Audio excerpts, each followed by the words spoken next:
Afternoon बच्चों। तो आज हम लोग समझेंगे इतिहास के बारे में, और इतिहास में भी हम लोग भारत का इतिहास जानेंगे। इसमें भी हम लोग को समझना है कि कौन से राज्य में कौन सा वंश चलता था, इसके विषय में। उस वंश का मतलब संस्थापक कौन थे, वहां के शासन करने वाले कौन थे। कम से कम आपको इस भारत के नक्शे में 20 से 25 तक आपके वंशज के विषय में पता चलेगा। लेकिन इनमें से भी जब आपका क्वेश्चन आएगा तो उसमें से भी 2, 1, 2, 3 इतना ही फंसेगा, मात्र 2 या 3 इसी में से पूछा जाएगा। बस आपको क्या करना है कि आपको पहले हर एक राज्य का, हर एक वंशज, हर एक चीज को आपको देखना होगा। ठीक है, अब हम लोग चलते हैं कहाँ। पहले हम जम्मू कश्मीर से मतलब स्टार्ट करते हैं। जम्मू कश्मीर के इतिहास से हम लोग स्टार्ट करते हैं। यहाँ पे हम जम्मू कश्मीर का इतिहास जैसे ही देखेंगे कि जम्मू कश्मीर के इतिहास को कौन से बुक्स में लिखा गया है और यहाँ का वंशज कौन सा है, इसके बारे में। तो जो राज तरंगिणी एक पुस्तक है, उस पुस्तक को कल्हण ने लिखा था, और उसमें ही भारत अपने जम्मू कश्मीर जो अपना पहले राज्य था, इस समय केंद्र शासित प्रदेश बना दिया गया है उसे। तो वहां के जो भी राजा थे, राजा ने अपने एक एक वंशज का स्थापना किया था। तो उन वंशजों के विषय में हम लोग टोटल समझते हैं। देखिए, आज आप लोगों को ये वीडियो में सारे वंशज को बताने के बाद हम लोग आगे बढ़ेंगे, क्योंकि हम लोगों का ये प्राचीन इतिहास अभी खत्म मतलब हो जाना चाहिए, समझ में आ जाना चाहिए कि क्या क्या इसमें दिया गया था। ठीक है, तब हम लोग क्या समझते हैं, हम देखते हैं कि जो कश्मीर का कारकोट वंश है, कारकोट वंश के जो संस्थापक है उन्हें कहा जाता है दुर्लभ। ध्यान में आपके रहे, आपके माइंड में सेट हो जाए कि इसके संस्थापक हैं दुर्लभ। लेकिन इसके संस्थापक के बाद शासक आते हैं, जैसे ही इस पे शासन करते हैं, उसके बाद आगे अपना एक एक वंशज लोग बना लेते हैं। तो जैसे ही आगे चला तो इसी से जुड़ा हुआ एक और वंश आया जिसका नाम है उत्पल वंश।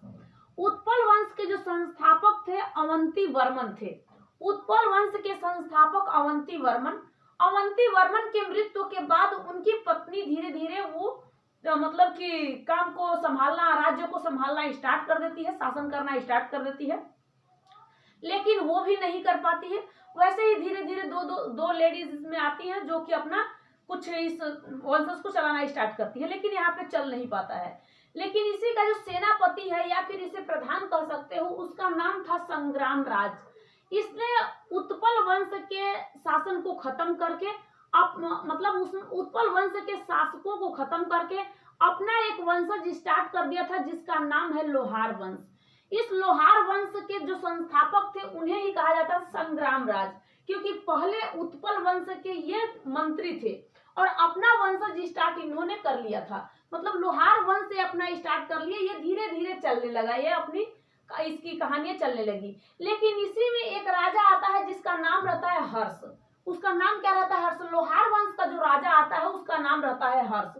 और हर्ष ने एक किताब लिखा था, जिस किताब का नाम रखा था उसने राज तरंगिणी। और उस किताब मतलब कवि था और उसका नाम था कल्हण। उन्होंने एक राज तरंगिणी लिखा था। इसमें जम्मू कश्मीर की हर एक कहानियों को, इतिहास के बारे में वहां पे पूरा टोटल लिख दिया था। किस तरीके से औरतों ने भी अपना शासन किया था और किस तरीके से सारे शासक भी आए थे यहाँ पे अपना राज करने के लिए। तो ऐसे ही हमने जम्मू कश्मीर के बाद जैसे ही हम नीचे चलेंगे, यहाँ पे हरियाणा आपको दिखाई देगा। इसी हरियाणा में चलता था एक वर्धन वंश। वर्धन वंश के विषय में समझेंगे। तो वर्धन वंश के जो संस्थापक थे, वर्धन वंश के संस्थापक के विषय में समझेंगे। वहां वर्धन वंश के विषय के मतलब वहां थानेश्वर में है। थानेश्वर में वर्धन वंश चलता था।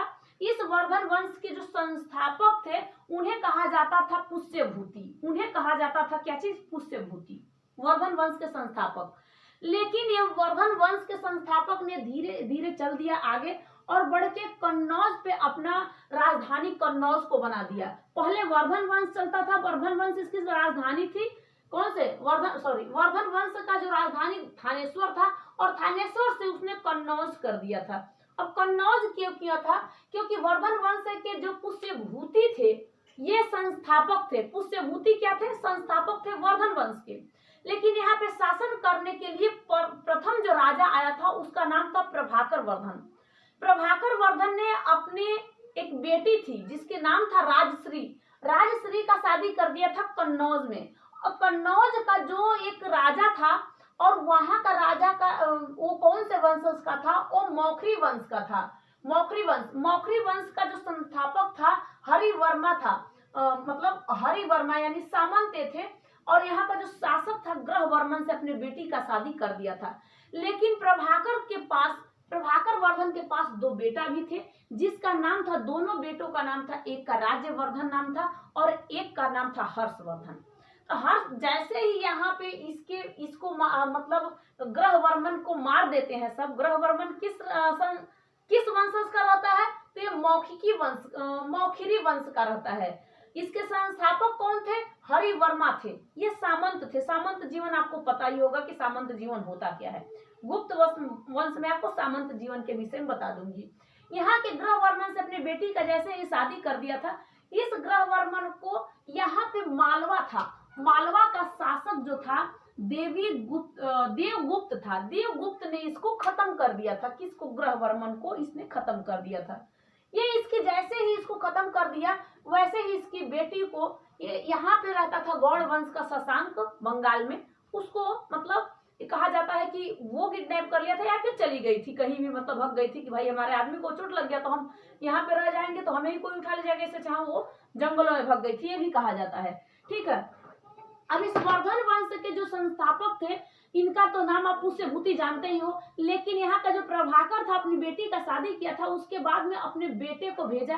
राजवर्धन ने इस देवगुप्त को खत्म कर दिया। जैसे ही ये बात पता चला गौड़ वंश के संस्थापक को, तो गौड़ वंश के संस्थापक शशांक ने आके राजवर्मन को खत्म कर देता है। इसी में रहता है 16 साल के उम्र का एक लड़का, जिसका नाम रहता है हर्षवर्धन।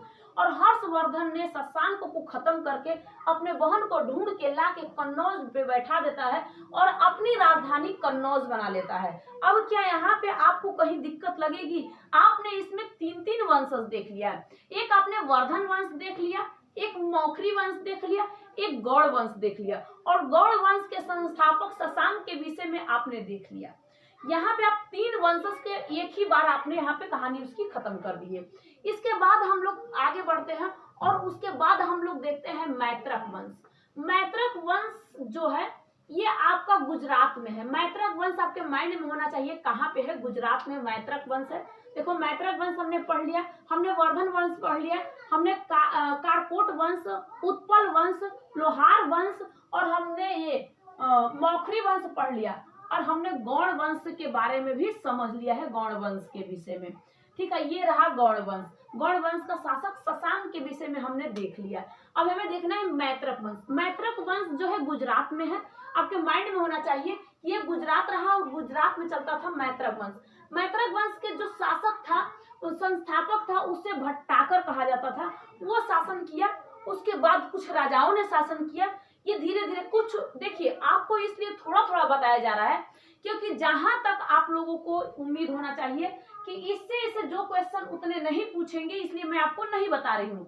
जैसे वर्धन वंश के विषय में हर्षवर्धन के विषय में बताई, वो हर्षवर्धन के विषय में जैसे मैं आगे बढ़ूंगी कि उसको किसने मार दिया, तो अब चालुक्य में चलूंगी तब आपको बता दूंगी।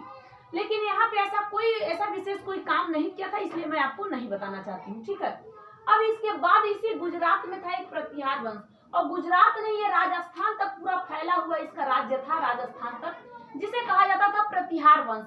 प्रतिहार वंश के जो शासक थे नागभट्ट थे। प्रतिहार वंश के जो शासक थे वो नागभट्ट थे। ठीक है। उसके बाद नागभट्ट के बाद एक राजा आया था जिसका नाम था वत्सराज। वत्सराज ने ही इस कन्नौज पे अपना हमला किया था। त्रिपक्षीय संघर्ष में इसने भाग ले लिया था। मिहिर भोज भी आया था और राष्ट्रकूट के भी वंशज गए थे। तो यहाँ पे आप लोग को पूरी कहानी समझना नहीं है क्योंकि पूरी कहानी मैं आपको हर एक वीडियो में बता चुकी हूँ। सिर्फ यहाँ पे वंशज के विषय में देखिए। इसके बाद महेंद्र पाल आया। अब हम लोग प्रतिहार वंश के जो संस्थापक थे नागभट्ट के विषय में देख लिए हैं। अब हम चलते हैं ये दक्षिण भारत में, जिसमें आता है वकाटक वंश। वकाटक वंश के जो संस्थापक हैं सिंह राज है, नहीं, इनका नाम है विंध्यराज। इनका नाम क्या है? विंध्यराज कहिए या विंध्य शक्ति कहिए, इनका ये वंशज है। वकाटक वंश के विंध्यराज कहिए या विंध्य शक्ति कहिए, इनका नाम है। इसके बाद इस वकाटक वंश को हटा के आया था चालुक्य वंश, और चालुक्य वंश के जो संस्थापक थे जयसिंह थे। चालुक्य वंश के संस्थापक जो थे जयसिंह थे। वहां का बहुत प्रतापी जो राजा था, यहाँ का बहुत प्रतापी जो राजा था, इसका नाम था पुलकेशीन। पुलकेशीन के विषय में आप लोग को अच्छी तरीके से जानकारी है। इस पुलकेशीन ने किस पे हमला किया था? ये जो कन्नौज है, कन्नौज का राजा उस समय कन्नौज का राजा उस समय बन गया था कौन सा? हर्षवर्धन। और हर्षवर्धन ने नर्मदा नदी पे आया और इस पुलकेशीन से युद्ध किया और इस युद्ध में ये हार जाता है। और इसका जो एक कवि रहता है, रवि कृति नाम है, इसने ये लिख देता है कि भाई एहोल अभिलेख लिखता है और उसने इन दोनों के कुछ बात को, चर्चाओं को बताता है। तो यहाँ तक आप लोगों को चालुक्य वंश के बारे में पता चला होगा। चालुक्य वंश का संस्थापक कौन सा था? जयसिंह था। और शासन करने वाला पुलकेशीन, ये प्रतापी राजा था। इसमें लास्ट में कीर्तिवर्मन आया था जो बहुत ज्यादा नहीं था। उस कीर्तिवर्मन को मार के इसी चालुक्य वंश पे अपना राष्ट्रकूट वंश स्टार्ट कर लिया एक राजा ने, जिसका नाम था दंती दुर्ग। अब जैसे ही यहाँ वाकाटक वंश को हटा के चालुक्य वंश आए, चालुक्य वंश को हटा के राष्ट्रकूट वंश आए और राष्ट्रकूट वंश के जो राजा हैं, जो संस्थापक हैं, दंती दुर्ग थे। और यहाँ पे शासन करने के लिए तो बहुत सारे आए थे राष्ट्रकूट, इसी वंशज पे राष्ट्र राज्य करने के लिए। जैसे कि कृष्ण प्रथम आए, ध्रुव आए। ध्रुव भैया त्रिपक्षीय संघर्ष में ये भी भाग लिया था प्रतिहार वंश के वत्सराज के साथ। यहाँ पे ध्रुव भी आया था और यहाँ से बंगाल का मतलब पाल वंश का एक शासक त्रिपक्षीय संघर्ष में ये तीनों के तीनों हराए थे। किसको? कन्नौज को जीतना चाहा था, लेकिन प्रतिहार वंश वाले ही जीतते थे, जिस समय पुलकेशीन ने हर्षवर्धन को खत्म कर दिया था। क्या आपको समझ में आ रहा है? इसके बाद ध्रुव आया, फिर इंद्र तृतीय आया और कृष्ण द्वितीय आया। कृष्ण द्वितीय से धीरे धीरे कहानी इसकी राष्ट्रकूट की खत्म होती है। यहाँ पे इसके बाद हम लोग देखते हैं कलचुरी वंश। कलचुरी वंश महाराष्ट्र में है, ध्यान में रहे। सॉरी, कलचुरी वंश कहाँ है? देखिए किसके बारे में, कलचुरी वंश के विषय में देखते हैं। कलचुरी वंश मध्य प्रदेश में है, कलचुरी वंश। और कलचुरी वंश के जो संस्थापक हैं वो कोक्कल हैं। इनका नाम क्या है? कोक्कल। ये यहाँ के। फिर आता है दूसरे में यादव वंश, महाराष्ट्र में है यादव वंश। यादव वंश के जो संस्थापक हैं भिल्लम पंचम है। उनका नाम क्या है? भिल्लम पंचम। ये यादव वंश कहाँ है? महाराष्ट्र में। आपके माइंड में होना चाहिए यादव वंश कहाँ है? महाराष्ट्र में। इसी यादव वंश के कुछ सामंत जो है हैसल वंश का स्थापना कर दिया था। इस हैसल वंश के जो संस्थापक है ये विष्णु वर्मन है, जो महाराष्ट्र से, दोनों अपना रिलेटेड हैं, ठीक है, महाराष्ट्र से। और यहाँ पे आप लोग चंदेल वंश देखते हैं। चंदेल वंश का जो संस्थापक है ननकू है। चंदेल वंश का संस्थापक है ननकू और इसकी राजधानी है खजुराहो में। यहाँ पे शक्तिशाली जो राजा आया था जिसका नाम था यशोवर्मन। उसके बाद आया था धंग। धंग ने ही बहुत कुछ वैजनाथ धाम का स्थापना किया था, जगन्नाथ धाम का स्थापना किया था। मतलब इस तरीके से धंग ने बहुत सारे मंदिरों का भी स्थापना किया था। और इस धंग ने अपने प्राण को त्याग दिया था। ये प्रयागराज में जाके, गंगा जमुना सरस्वती पता ना कौन संगम होता है, उस संगम पे जाके इन्होंने अपने प्राण को त्याग दिया था। ये आपको यहाँ तक पता। तेलंगाना में एक है काकतीय वंश। तेलंगाना में काकतीय वंश है। उसका जो संस्थापक है बीटा है, उसका संस्थापक बीटा प्रथम है, ठीक है। यहाँ पे आपको चेर दिखाई दे रहा होगा। चेर है, चेर की जो चिन्ह होती है धनुष है। पांड आपको यहाँ पे दिखाई दे रहा होगा। इस पांड है, पांड की जो चिन्ह है वो मछली है। यहाँ पे चोल दिखाई दे रहा है, चोल की जो चिन्ह है वो बाघ है। चोल के संस्थापक विजयपाल हैं। चोल के संस्थापक विजयपाल। चोल में बहुत अच्छे शासक आए, लेकिन इससे पहले चोल ही रह गया था, लेकिन पल्लव वंश ने अपना स्थापना कर लिया था। चोल को हरा के पल्लव वंश अपना स्थापना कर लिया था। इस पल्लव वंश के जो संस्थापक थे सिंह विष्णु थे। पल्लव वंश के संस्थापक सिंह विष्णु थे, लेकिन यहाँ पे एक राजा आया था जिसे कहा जाता था महेंद्र वर्मन।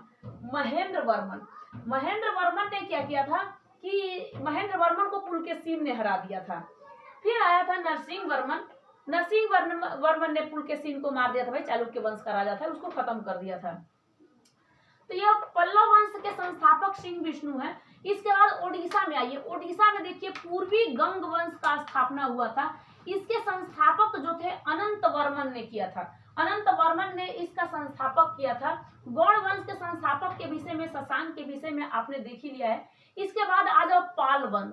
पाल वंश के जो संस्थापक थे गोपाल थे, और गोपाल के बाद आए थे गोपाल का ही पुत्र एक धर्मपाल, जिसने शासन किया था धर्मपाल ने। ठीक है, किसने किया था? धर्मपाल ने शासन किया था। ठीक है, फिर उसके बाद सेन वंश आया, और सेन वंश के जो संस्थापक थे सामंत सेन थे। सेन वंश के जो संस्थापक हैं सेन वंश के सामंत सेन है, उनका नाम ही सामंत है, सामंत सेन उनका नाम है, वो संस्थापक यहाँ का है। और सेन वंश की जो राजधानी है वो लखनऊती है। आपके माइंड में हो रहा होगा, दिमाग में तो चल ही रहा होगा कि दिमाग किस तरीके से हम अपना आगे बढ़ा सके इसको। इतने वंशों के विषय में आप लोगों ने पढ़ लिया। ठीक है, इसके बाद आ जाओ वर्मन वंश। वर्मन वंश कहिए या फिर आप कामरूप वंश कहिए। इसके संस्थापक पुष्य वर्मन थे, और ये असम में है। असम जो भारत का मुख्य द्वार है, जिसे कहा जाता है भारत का मुख्य द्वार, असम में एक वंश चलता था जिसको कहा जाता था वर्मन वंश या फिर कामरूप वंश। इसी समय चल रहा था उस समय गुप्त वंश भी, इनके साथ साथ चल रहे थे, इसके साथ साथ गुप्त वंश भी चल रहे थे। ठीक है, गुप्त वंश चल रहे थे, और गुप्त वंश में सबसे प्रतापी राजा जो था समुद्र गुप्त के समय चल रहा था। ये दोनों लोग चल रहे थे आपस में, और यहीं पे हर्षवर्धन भी आया था मार करने के लिए। हर्षवर्धन जो वर्धन वंश का राजा है, कन्नौज पे अपना कन्नौज राजधानी बना दिया था, और पहले उसका थानेश्वर था, या धानेश्वर इसे कहते हैं। ये कहाँ है? ये हरियाणा में है। ये आपके माइंड में होना चाहिए पूरे। अब मगध, एक छोटा सा मगध, देखो मगध इसलिए आपको मगध पहले पढ़ाया जाता है मगध राजधानी के विषय में, क्योंकि मगध जो था ना, ये पूरे वंशज पे अपना राज्य किया है, पूरे के पूरे। इसने अखंड भारत को उस समय निर्माण कर दिया था, जिस समय चंद्रगुप्त मौर्य का मतलब मौर्य वंश चल रहा था। चाहे पाकिस्तान हो या फिर ये अफगानिस्तान हो, सब पे अपना राज किया था। यहाँ पे ऐसा कोई वंशज नहीं था जिसपे वो राज नहीं कर पाया था। सब जगह पे अपना मार धार करके ये धीरे धीरे, जिस समय अशोक आया था, अशोक ने जैसे ही 261 में कलिंग पे हमला करने, 261 बीसी में कलिंग पे हमला किया था, और कलिंग कहाँ है? ओडिशा में। कलिंग पे हमला जैसे ही किया, धीरे धीरे उसको अंदर से ये लगा कि हमने बहुत लोगों का मृत्यु कर दिया, बच्चे बूढ़े किसी का नहीं। तड़प देखने के बाद उसने इसको छोड़ दिया। इसने बौद्ध धर्म को अपना लिया था। तो बौद्ध धर्म को अपनाने के बाद जब ये धर्म अपना लिया था, तो इस चीज को छोड़ दिया था। इसीलिए धीरे धीरे इतने वंशज में बिखरना स्टार्ट हो गए थे। लेकिन उसको इस मगध के बारे में पढ़ाने से पहले मैं आपको गुप्त वंश के विषय में पढ़ा दूं, उसके बाद आपको मगध के बारे में पढ़ाऊंगी। ये वंशज तब आए थे जब मगध का धीरे धीरे एक में आपस में सिकुड़ गया था, यानी एक इकट्ठा बिखुड़ गया था। पहले सबके सब फैले हुए थे। मगध पहला जो 16 महाजनपद में से सबसे बड़ा महाजनपद ही मगध ही तो था। मगध ने अपना विस्तार कर दिया था। मगध के बाद ही आप लोग पढ़ रहे हो धीरे धीरे, ये धीरे धीरे बाद में आप 261 बीसी बता रहे हो, 269 बीसी के विषय में सब बता रही हूँ, जब मौर्य वंश आए थे सब। उससे पहले ही 544 में हरियंक वंश चला था, जो मगध का पहला शासन किया था। और शासन में कौन सा मगध के पहले शासक थे? उसका नाम था जो बिंबिसार, जो पहले शासन किए थे। तो पहले हम गुप्त वंश के विषय में देखते हैं, तब हम मगध के विषय में देखेंगे। मगध में बहुत आप लोग को समझना होगा, क्योंकि आप लोग जैसे ही पढ़ते हो वैदिक काल के बाद जैसे आप जैन धर्म और बौद्ध धर्म दोनों, बौद्ध धर्म और जैन धर्म पढ़ते हो, उसके बाद में हम लोग तुरंत 16 महाजनपदों में हम मगध महाजनपद को देख लेते हैं। तब हम लोग इन वंशजों के विषय में पढ़ते हैं। इसी तरीके से मैं वीडियो भी बनाई हूँ, जिस वीडियो में आपको पूरे हरियंक वंश का मांगोगे, शिशुनाग वंश का मांगोगे, किसी वंश का, तो उसमें आपको दिखाई दे देगा पूरा, मतलब समझ में आ जाएगा। वो तो आप लोग के लिए बहुत इंपॉर्टेंट है। तब हम देखते हैं गुप्त वंश। ये रहा कन्नौज के साइड, यानी उत्तर प्रदेश में था गुप्त वंश। गुप्त वंश के संस्थापक जो थे श्री गुप्त थे। उनका नाम क्या था? श्री गुप्त। ये श्री गुप्त, ये जब कुषाण वंश आए थे, कुषाण वंश, ये मध्य एशिया से कुषाण वंश यानी कनिक्स आया था, और ये कनिक्स ने अपने भारत में अपना राज्य करने स्टार्ट कर दिया, क्योंकि हरियंक वंश के हर एक राजा धीरे धीरे खत्म हो गए थे। मतलब खत्म हो गए। ये कहाँ? वहां पे जैसे कि वर्धन वंश में आया था हर्षवर्धन के खत्म होने के बाद ये बिखरना स्टार्ट हो गया था। कुछ दिन हर्षवर्धन भी संभाला था। मगध में 7 वंशज अपना स्थापना किए थे, और 7 वंश ने अपना काम करना स्टार्ट कर दिया था। लेकिन यहीं पे खत्म हो जाता है जब वर्धन वंश का जो वर्धन वंश का जो शासक आता है जिसका नाम रहता है हर्षवर्धन, इसके खत्म होने के बाद इतने राजा वो बिखर जाते हैं, आपस आपस में सब अपना अपना बांट लेते हैं। ये मेरा है, ये एरिया मेरा है, ये एरिया मेरा है, ये राज्य मेरा है, मैं इसको अपना राजधानी बना दूंगा, यहाँ पे मैं मंदिर बनवा दूंगा, यहाँ पे मस्जिद बनवा दूंगा। आपस में इतने, यहाँ पे मैं गड्ढे खोद के यहाँ पे तालाब बनवा दूंगा, यहाँ पे गंगपूरम का मतलब गंगपूरम यानी गंग कोट का हम स्थापना कर देंगे। ये सारे के सारे धीरे धीरे धीरे धीरे यहाँ पे अपने अपने काम करने लगे।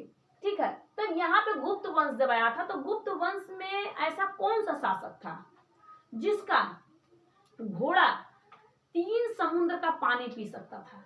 अगर इस तरीके का सवाल आए तो आप लोग कहना कि समुद्रगुप्त। समुद्रगुप्त का जो घोड़ा था ना, ये 3 समुद्र का पानी पीता था। ये समुद्रगुप्त किसका बेटा था? चंद्रगुप्त प्रथम का। तो अब देखिए, गुप्त वंश का संस्थापक श्रीगुप्त था। श्रीगुप्त एक सामंत के तौर पे रह गया, लेकिन इसका वास्तविक जो राजा आया था उत्तर प्रदेश में, जो वास्तविक राजा आया था गुप्त वंश में, वो चंद्रगुप्त प्रथम आया था। और चंद्रगुप्त प्रथम ने अपना बहुत बड़ा साम्राज्य विस्तारित कर दिया था, बहुत बड़ा बना लिया था। लेकिन यहाँ पे जो इसका बेटा था समुद्रगुप्त, समुद्रगुप्त जैसे ही आया और देखा कि ये सारे के सारे बिखरे हुए इतने लोग हैं, सबको इकट्ठा कर दिया, यानी 9 राज्य को जीत लिया था। मतलब उत्तर भारत के 9 राज्यों को जीत लिया था और 12 राज्यों के दक्षिण के 12 राज्यों को जीत लिया था। कौन? समुद्रगुप्त ने जीता था। कौन? समुद्रगुप्त।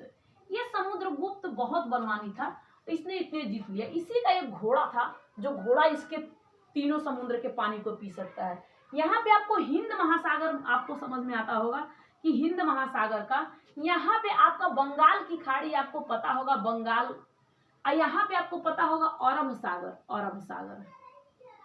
यहाँ पे सबके सब पानी इसका पी सकता था, कोई रुकावट नहीं, क्योंकि इसने सब भारत के राज्यों को जीत लिया था। इसके बाद में इसका बेटा आया था रामगुप्त, वो उतना कुछ नहीं कर पाया, क्योंकि शक शासक जब इसके ऊपर हमला किए थे ना, शक शासक, ये सब मध्य एशिया से शक शासक आए हुए थे, जब हमला किए तो इसने अपनी पत्नियों को दांव पे लगा दिया।